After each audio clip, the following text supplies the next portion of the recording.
Assalamualaikum warahmatullahi wabarakatuh. Selamat pagi anak-anak. Bagaimana kabar kalian hari ini? Waalaikumsalam warahmatullahi wabarakatuh. Baik, Bu. Alhamdulillah kalau kalian dalam keadaan sehat walafiat. Baik, sebelum Ibu memulai pelajaran kita pada hari ini, hendaknya kita berdoa terlebih dahulu. Ketua kelasnya siapa ya di sini? Saya, Bu.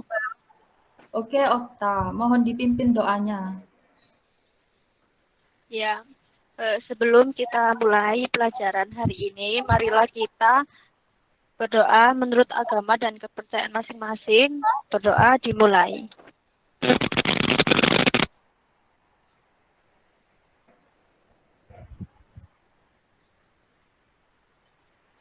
Berdoa selesai. Baik, terima kasih Okta. Selanjutnya, Okta, apakah teman-temannya masuk semua? Ibu hanya ingin mengabsen. Sepertinya semuanya hadir, Bu. Oke, alhamdulillah kalau semuanya hadir. Ibu lanjut saja ya. Hari ini kita akan membahas materi tentang apa ya? Apakah ada yang tahu atau masih ingat dari penjelasan Ibu minggu lalu? Saya, Bu. Oke, Okta. Materi apa, Okta? Materinya tentang pembukaan Undang-Undang Dasar Negara Republik Indonesia tahun 1945. Betul sekali. Jadi hari ini kita akan membahas tentang pembukaan Undang-Undang Dasar Negara Republik Indonesia tahun 1945. Sebelum Ibu menjelaskan lebih dalam, Ibu akan memberikan pengantar bahwasanya pembukaan Undang-Undang Dasar Negara Republik Indonesia tahun 1945 merupakan uraian terperinci dari proklamasi kemerdekaan. Pembukaan merupakan pokok kaidah negara yang fundamental, di mana memuat prinsip-prinsip negara seperti tujuan negara, bentuk negara, dan dasar negara. Pembukaan Undang-Undang Dasar Negara Republik Indonesia tahun 1945 juga memiliki nilai universal yang artinya bahwa diterima oleh bangsa-bangsa beradab di dunia dan memiliki nilai lestari yang artinya mampu menampung dinamika masyarakat yang dan akan tetap menjadi landasan perjuangan bangsa. Selanjutnya, Ibu ingin bertanya, menurut kalian, arti dari pembukaan Undang-Undang Dasar Negara Republik Indonesia tahun 1945 itu seperti apa? Apakah ada yang ingin berpendapat sebagai nilai plus? Saya, Bu. Saya ingin berpendapat. Oke, Okta, silakan. Ya, pembukaan Undang-Undang Dasar Negara Republik Indonesia tahun 1945 ini merupakan pernyataan kemerdekaan yang terperinci karena memuat penjelasan tentang dasar negara dan tujuan dari negara yang diproklamasikan. Oke, apakah ada pendapat lain yang ingin menambahkan? Saya, Bu, mau menambahkan dikit. Oke, Nur, silakan. Undang-Undang Dasar Negara Republik Indonesia tahun 1945 bersifat singkat dan supel atau luas. Singkat karena hanya memuat aturan-aturan pokok saja dan hanya memuat garis-garis besar sebagai instruksi perintah kepada penyelenggara negara untuk menyelenggarakan kehidupan negara dan kesejahteraan sosial. Terima kasih, Bu. Oke, bagus sekali jawaban kalian berdua. Jadi, pembukaan Undang-Undang Dasar Negara Republik Indonesia tahun 1945 ini merupakan pernyataan kemerdekaan, di mana di dalamnya tercantum Pancasila sebagai dasar negara kita dan memuat tujuan-tujuan negara. Betul kata Nur tadi bahwa pembukaan Undang-Undang Dasar memiliki sifat-sifat yaitu singkat, supel atau luas, dan mengikuti perkembangan zaman. Selanjutnya, Ibu ingin bertanya, apakah ada yang tahu berapa alinea yang terdapat dalam pembukaan Undang-Undang Dasar Negara Republik Indonesia tahun 1945? Apakah ada yang masih ingat? Ada berapa alinea? Ada 4 alinea, Bu. Betul sekali, Nadela. Jadi, pembukaan Undang-Undang Dasar Negara Republik Indonesia tahun 1945 terdapat 4 alinea, di mana setiap alinea memiliki maknanya masing-masing. Ibu ingin mendengarkan pendapat kalian mengenai setiap alinea memiliki makna seperti apa. Alinea pertama, siapa yang ingin berpendapat? Saya, Bu. Oke, Jana, silahkan. Baik. Pada alinea pertama, bermakna bahwa bangsa Indonesia anti terhadap penjajahan, karena penjajahan tidak sesuai dengan peri kemanusiaan dan peri keadilan. Maksudnya adalah bangsa Indonesia mengakui bahwa setiap bangsa berhak untuk merdeka. Karena itu, bangsa Indonesia mendukung perjuangan kemerdekaan bangsa-bangsa di dunia. Itu. Oke, Jana, benar sekali bahwa alinea pertama mengandung motivasi, dasar, dan pembenaran perjuangan. Selanjutnya, alinea kedua, siapa yang ingin berpendapat? Saya, Bu. Oke, Okta, silakan. Ya, di alinea kedua ini mengandung makna cita-cita bangsa Indonesia, di mana alinea kedua ini menggambarkan cita-cita luhur bangsa Indonesia, yaitu ingin mewujudkan negara Indonesia yang merdeka, bersatu, berdaulat, adil, dan makmur. Sudah, Okta? Betul Ya, sekali. sudah, Bu. Betul sekali, Okta, bahwa alinea kedua itu menggambarkan cita-cita luhur bangsa Indonesia, di mana bangsa Indonesia ingin menjadi negara yang merdeka, bersatu, berdaulat, adil, dan makmur. Selanjutnya, alinea ketiga, siapa yang ingin berpendapat? Saya, Bu Nur. Oke, Nur, silakan. Alinea ketiga mengandung makna yang memuat atau tekad pelaksanaannya, di mana di dalamnya berisikan pernyataan kemerdekaan Indonesia dan pengakuan kemerdekaan bangsa Indonesia bahwa kemerdekaan yang dicapai adalah berkat rahmat Allah yang Maha Kuasa, bukan semata-mata hasil perjuangan bangsa Indonesia sendiri. Sudah, Bu. Betul sekali jawaban Nur, bahwa alinea ketiga itu berisikan pernyataan kemerdekaan negara Indonesia dan pengakuan kemerdekaan bangsa Indonesia yang dicapai atas berkat rahmat Allah yang Maha Kuasa. Selanjutnya, alinea keempat, apakah ada yang ingin berpendapat? Saya, Bu. Oke, Nadela. Alinea keempat, pembukaan Undang-Undang Dasar Negara Republik Indonesia tahun 1945 memuat dasar negara yaitu Pancasila, tujuan negara dan bentuk negara yaitu republik yang berkedaulatan rakyat. Sudah, Bu. Oke, benar kata Nadela bahwa alinea keempat mengandung dan memuat dasar negara yaitu Pancasila, tujuan negara, serta bentuk-bentuk negara. Selanjutnya, Ibu ingin bertanya kembali, bagaimana menurut kalian mengenai tujuan negara kesatuan Republik Indonesia berdasarkan pembukaan Undang-Undang Dasar Negara Republik Indonesia tahun 1945? Siapa yang tahu pada alinea keberapa? Saya, Bu. Oke, Jana, silakan. Tujuan negara dalam pembukaan Undang-Undang Dasar 1945 yang terdapat pada alinea keempat ini melindungi segenap bangsa Indonesia dan seluruh negara Indonesia, memajukan kesejahteraan umat, mencerdaskan kehidupan bangsa, melaksanakan ketertiban dunia yang berdasarkan kemerdekaan, kedamaian abadi dan keadilan sosial. Jadi intinya adalah kita sebagai negara harus memiliki sifat menghargai bangsa Indonesia, memajukan kesejahteraan umum, mencerdaskan kehidupan bangsa dan ikut serta dalam usaha dunia. Sudah, Jana? Sudah, Oke, betul Jana, bahwa alinea tujuan negara termuat pada alinea keempat, di mana penjelasan Jana tadi, kita sebagai warga negara harus memiliki sikap menghargai bangsa Indonesia, memajukan kesejahteraan umum, mencerdaskan kehidupan bangsa, serta ikut melaksanakan ketertiban dunia. Oke, Selanjutnya, pada pembukaan Undang-Undang Dasar Negara Republik Indonesia tahun 1945 terkandung hakikat. Ibu ingin mendengar pendapat kalian, hakikat dari pembukaan Undang-Undang Dasar tahun 1945. Apakah ada yang ingin berpendapat? Saya, Bu. Oke, Nadela, silakan. Hakikat pembukaan Undang-Undang Dasar 1945 yaitu yang pertama, sumber dari motivasi dan aspirasi perjuangan dan tekad bangsa Indonesia. Yang kedua, sumber dari cita-cita hukum dan cita-cita moral yang ingin ditegakkan dalam hubungan nasional dan internasional. Yang ketiga, mengandung nilai-nilai universal dan lestari.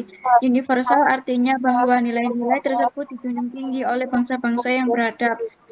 Lestari artinya ia mampu menampung dinamika masyarakat. Yang keempat, pembukaan Undang-Undang Dasar Negara Republik Indonesia tahun 1945 merupakan warisan pendiri bangsa yang perlu dilestarikan karena isinya benar. Sudah, Bu. Oke, terima kasih Nadela. Jadi menurut Nadela, hakikat pembukaan Undang-Undang Dasar Negara Republik Indonesia tahun 1945 terdapat pertama, sumber dari motivasi dan aspirasi perjuangan. Kedua, ada sumber dari cita-cita hukum dan cita-cita moral. Ketiga, mengandung nilai-nilai universal dan lestari. Dan yang keempat, pembukaan Undang-Undang Dasar Negara Republik Indonesia tahun 1945 merupakan warisan pendiri bangsa yang harus dilestarikan. Oke, Ibu ingin memberikan sebuah statement atau kalimat menurut kalian bagaimana mengenai kalimat ini? Bahwa mengubah pembukaan Undang-Undang Dasar tahun 1945 berarti atau sama dengan meniadakan negara Republik Indonesia. Oke, siapa? Saya ingin berpendapat, Bu. Oke, Okta, silakan. Ya, jadi menurut pendapat saya, mengubah pembukaan Undang-Undang Dasar 1945 ini sama artinya dengan membubarkan negara. Karena dalam pembukaan sendiri itu tercantum dasar negara dan tujuan negara, serta mencantumkan pernyataan Indonesia merdeka. Dan salah satu kesepakatan dasar dalam perubahan Undang-Undang Negara Republik Indonesia 1945 ini adalah dengan tidak mengubah pembukaan, karena di dalamnya memuat dasar filosofis dan dasar normatif. Menurut saya seperti itu, Bu. Ya, terima kasih Okta, pendapat kamu sangat bagus.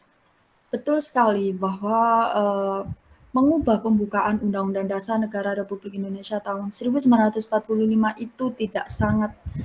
itu sulit sekali dan tidak mudah. Dan sama artinya dengan membubarkan negara. Mengapa? Karena pembukaan Undang-Undang Dasar ini sudah dirancang oleh pendahulu. Di dalamnya juga terdapat memuat dasar filosofis serta dasar normatif. Selanjutnya, Ibu ingin memberikan kesempatan kepada kalian, barangkali ada penjelasan dari Ibu, ada yang belum jelas. Dipersilahkan, anak-anak. Saya mau bertanya, Bu. Oke, silakan Nur. Ingin bertanya apa? Mengapa pembukaan Undang-Undang Dasar 1945 tidak boleh diubah oleh siapapun, Bu? Oke, pertanyaan sangat bagus. Sebelum Ibu menjelaskan mengapa pembukaan Undang-Undang Dasar itu tidak dapat diubah, Ibu ingin memberikan gambaran bahwa salah satu bagian terpenting yang terdapat dalam Undang-Undang Dasar Negara Republik Indonesia tahun 1945 itu adalah bagian pembukaan. Kenapa demikian? Karena pada bagian ini terdapat inti dasar yang sesungguhnya dari bangsa dan negara Indonesia. Dasar-dasar normatif dan filosofis menjadi dasar dari seluruh ketentuan yang terdapat pada konstitusi. Sebagaimana pada alinea keempat yang terdapat Pancasila yang menjadi dasar negara. Selain itu, pembukaan Undang-Undang Dasar Negara Republik Indonesia tahun 1945 juga mengandung dasar berdirinya negara Indonesia beserta tujuan nasional yang harus tetap dipertahankan. Maka dari itu, diusahakan untuk tidak mengubah pembukaan Undang-Undang Dasar tahun 1945. Bagaimana Nur? Apakah penjelasan dari Ibu dapat dipahami? Alhamdulillah bisa, Bu. Terima kasih. Oke. Apakah ada yang ingin bertanya kembali? Oke, kalau tidak ada, Ibu akan melanjutkan. Ibu akan memutarkan sebuah video di mana video ini sebagai tugas kelompok kalian, di mana kelompoknya sudah Ibu bagi. Kelompok pertama ada Nadela dengan Nur, yang kedua ada Okta dan Jana. Kalian catat tugas kelompok ini. Tugas kelompok yang Ibu berikan yaitu kalian mendiskusikan mengenai kasus yang sesuai dengan video yang akan Ibu tayangkan dan berikan solusi terkait permasalahan yang ada pada video tersebut. Ibu akan memberikan waktu 10 menit untuk kalian berdiskusi. Sebelumnya Ibu akan memutarkan videonya. Oke.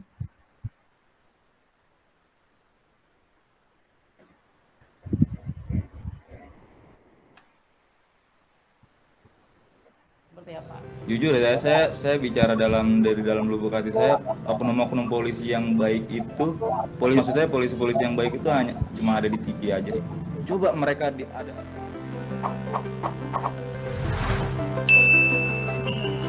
Berdasarkan Undang-Undang Dasar 1945, Indonesia termasuk negara hukum. Maksudnya bahwa segala sesuatu permasalahan di Indonesia dapat diselesaikan dengan jalur hukum. Hal itu seperti yang tercantum dalam Undang-Undang Dasar 1945 Pasal 28D ayat 1 yang bunyinya, setiap orang berhak atas pengakuan, jaminan perlindungan, dan kepastian hukum yang adil serta perlakuan yang sama di hadapan hukum. Nah, maka dari itu, berarti hukum harus ditegakkan secara adil bagi seluruh rakyat Indonesia. Jangan sampai seperti yang banyak terjadi sekarang, hukum terasa tajam ke bawah, tapi tumpul ke atas. Apa itu maksudnya? Istilah tersebut muncul ketika mulai banyaknya pengenaan vonis hukuman yang dirasa nggak adil antara kaum kasta bawah dengan kaum kasta atas. Nah, jadi maksudnya hukum tajam ke bawah, tumpul ke atas itu kalau masyarakat biasa-biasa, apalagi orang miskin yang melanggar hukum, meskipun nggak fatal-fatal banget, dia bakal dikasih hukuman yang benar-benar sesuai undang-undang tanpa ada belas kasihan. Ya, kalau perlakuan gini juga diberlakukan terhadap orang kaya, apalagi pejabat sih no problem ya. Masalahnya, giliran yang melanggar hukum itu orang kasta atas, apalagi pejabat, mereka tidak divonis hukuman yang setimpal. Mungkin karena orang-orang kaya atau pejabat itu bisa bayar ahli hukum alias pengacara kali ya. Jadi bisa minta dibela dengan bayaran banyak agar bagaimanapun caranya mereka bisa lolos dari hukuman atau dapat hukuman yang ringan. Kalau kayak gini, gimana nasib orang miskin yang nggak bisa bayar pengacara mahal? Terus kalau dipikir-pikir, semua putusan hukum ada di tangan penegak hukum kan guys?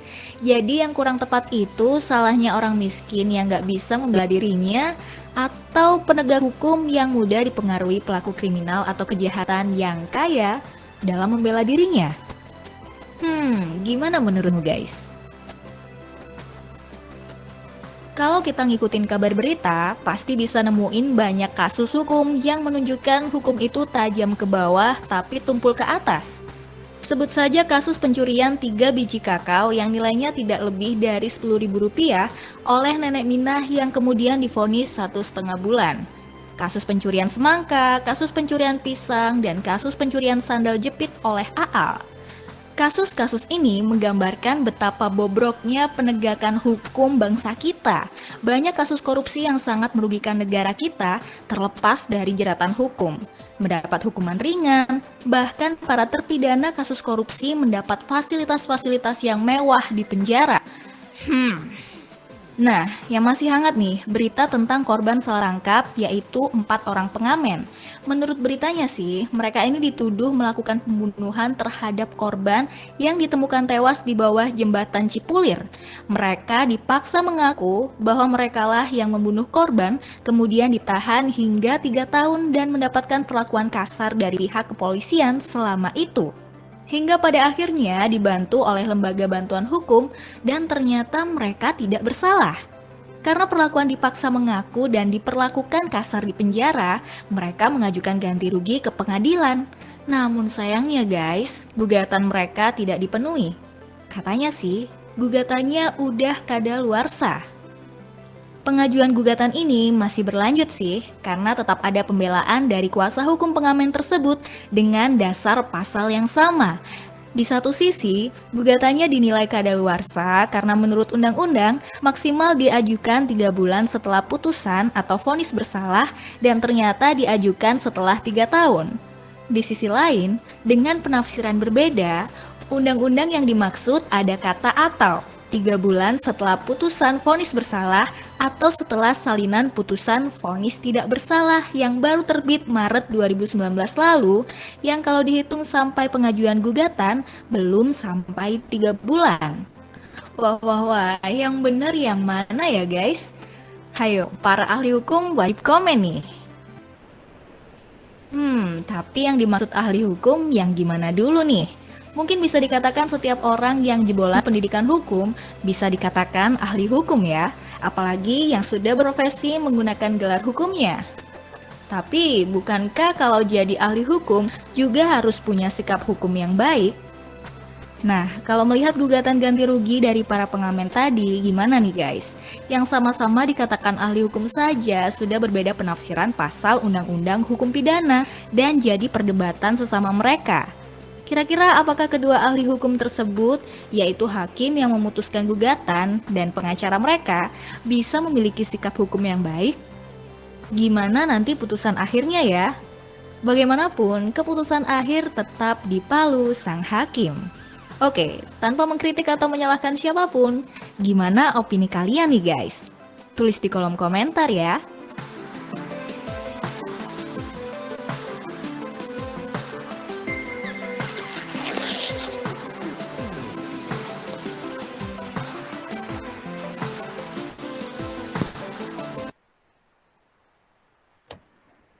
Baik, anak-anak, apakah sudah dilihat dengan jelas video-video yang tertera tadi? Itu adalah contoh kasus bahwa hukum itu tumpul ke bawah, tajam ke atas. Ya, maksud Ibu, hukum itu tajam ke atas, tumpul ke bawah. Maka dari itu, Ibu ingin mendengarkan dari hasil diskusi kalian masing-masing. Ibu kasih waktu 10 menit untuk berdiskusi, dimulai dari sekarang.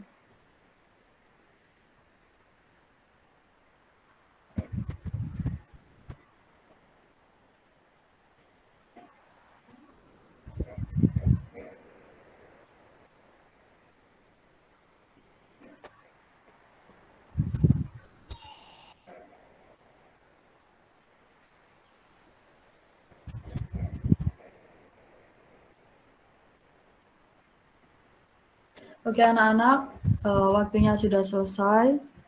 Oh ya, Ibu baru ingat, tadi Ibu menyebutkan bahwa hukum itu tumpul ke bawah, tajam ke atas. Maksud Ibu adalah hukum itu tumpul ke atas, tajam ke bawah.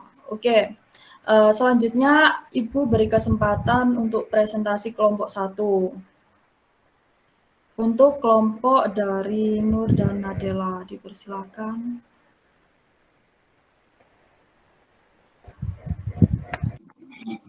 Ya, Bu. Perkenalkan, saya Nadela, perwakilan kelompok dari kelompok 1. Saya akan membacakan hasil diskusi dari kelompok saya, yaitu bersama dengan teman saya, yaitu Nur. Asyani adalah tukang pijat.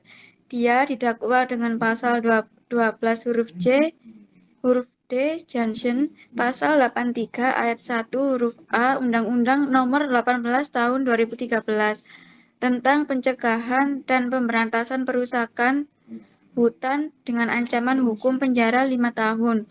Asyani dilaporkan oleh sejumlah polisi hutan ke Polsek Jati Banteng pada 4 Juli 2014. Nenek 4 anak itu kemudian ditahan pada 15 Desember 2014. Jaksa Ida Haryani menunturkan pihaknya memiliki bukti-bukti kuat bahwa 38 papan kayu itu memang diambil Asyani di lahan perhutani. Padahal faktanya kayu jati itu ditebang dari lahan milik Asyani yang telah dijual pada tahun 2010. Ada surat keterangan kepala desa kalau lahan tersebut dulunya milik Asyani. Ucap Supriyono. Sebelumnya, Asyani juga telah menyatakan itu secara langsung di hadapan majelis hakim ketika memohon ampun. Menurut dia, kayu jati itu peninggalan suaminya yang telah meninggal.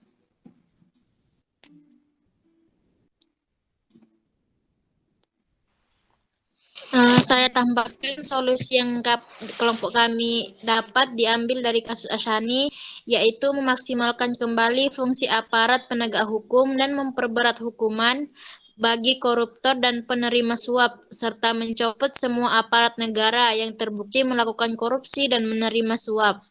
Dan juga setiap warga negara wajib menaati Undang-Undang Dasar Pasal 28D Ayat 1.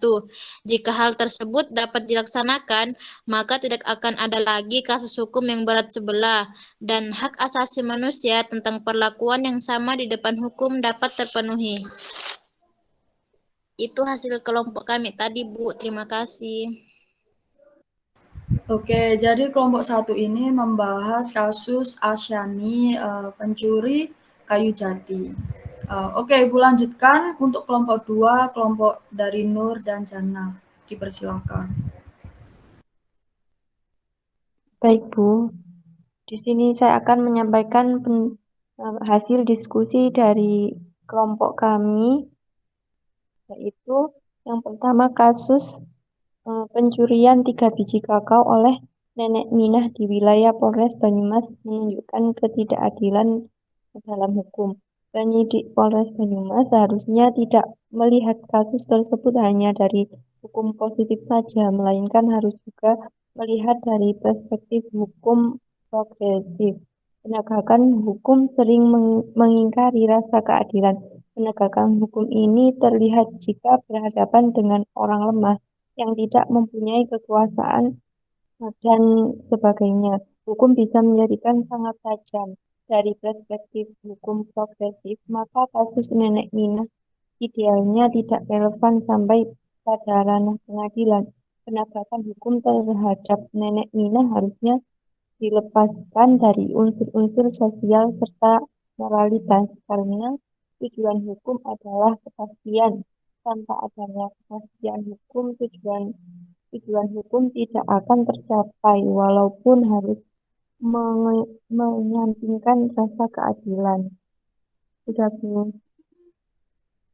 Selanjutnya akan ditambahi oleh teman saya, Okta. Oke, Okta. Dipersilakan.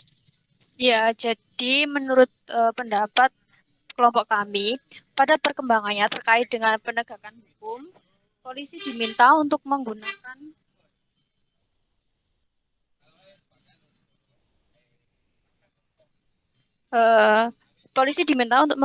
falsafah integrasi solutif yang terdapat pada sila keempat Pancasila, yakni musyawarah, yang mana merupakan prioritas utama untuk mencapai kebijaksanaan yang adil dan menciptakan perdamaian.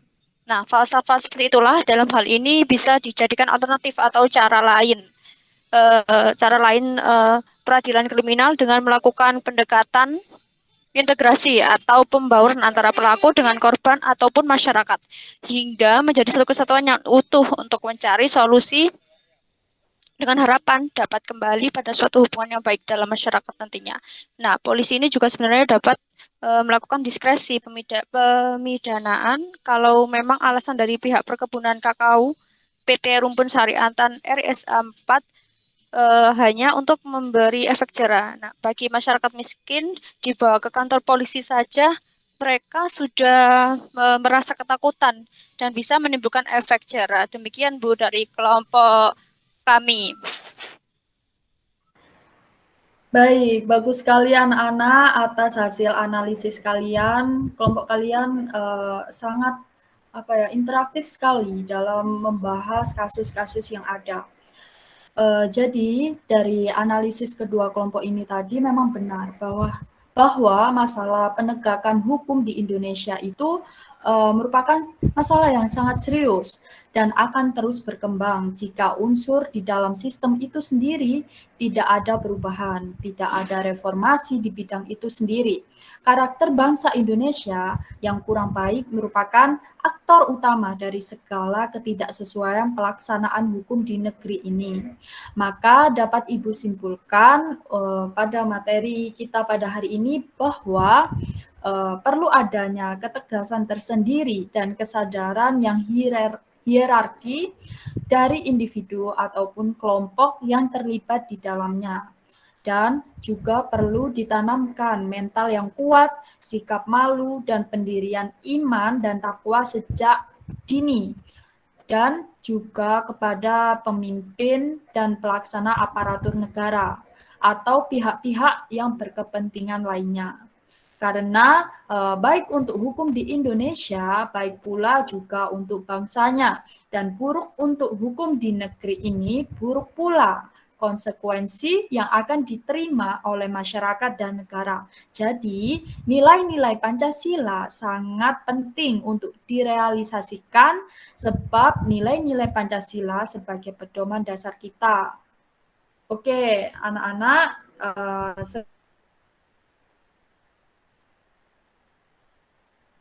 sekian materi yang Ibu paparkan dan pembelajaran kita pada hari ini.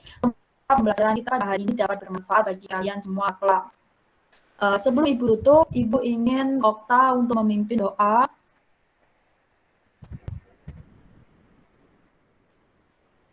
Okta, apakah terdengar suara Ibu? Iya, Bu.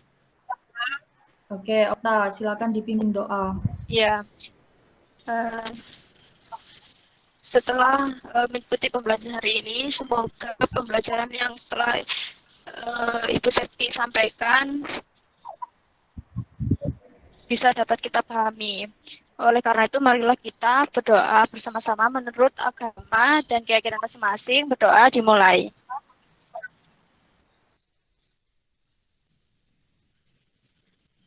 Berdoa selesai. Alhamdulillah, kita sampai di ujung materi kita. Terima kasih anak-anak atas perhatiannya. Semoga kalian tetap sehat dan selalu jaga kesehatan. Ibu tutup. Wassalamualaikum warahmatullahi wabarakatuh. Waalaikumsalam warahmatullahi wabarakatuh. Terima kasih, Bu Septi. Ya, sama-sama.